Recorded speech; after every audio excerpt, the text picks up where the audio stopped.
చూసావా, నీకు నిజంగా ఓదార్చాలంటే నేను నాకమంటే ఆగిపోతావా? నీకు నేనంటే ముందు నుంచి చులకనేలే. నేనే ఇన్నాళ్ళు సిగ్గు లేకుండా నీ వెనకాల తిరిగాను. ఎన్నిసార్లు బాబా అని పిలిచాను. ఎప్పుడైనా ఒక్కసారి పూరి అని ప్రేమగా పిలిచావా? పూరి అది ఇప్పుడు కాదు, ఎప్పుడైనా. నీకే తెల్లగా ఉంటావు, పొడిగా ఉంటావు, ఇంగ్లీష్ మాట్లాడతావు. నిన్నెవరైనా చూస్తారు, నన్నెవరు చూస్తారు? ఎందుకు చూడరు? ఎవరి దాకానో ఎందుకు? నువ్వు చూసావా? ఎప్పుడైనా ఆడదానిలో చూసావా నన్ను? ఏం మాట్లాడుతున్నావు పూరి? నీకు ఈ డ్రెస్ బాగుందని ఎప్పుడైనా చెప్పావా నువ్వు? చెప్దాం అనుకున్నాను, కానీ బాగోదని. అసలు నేనేం వేసుకున్నాను చూసావా? ఏ, నాకేం కళ్ళు లేవా? ఇప్పుడు నేను ఏ కలర్ ఓని వేసుకున్నాను చెప్పు. కిందకి చూడకు, చెప్పు.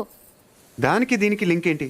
అయినా అసలు నువ్వు అందంగా లేవని ఎవరన్నారు? నువ్వు నువ్వు అన్నావు.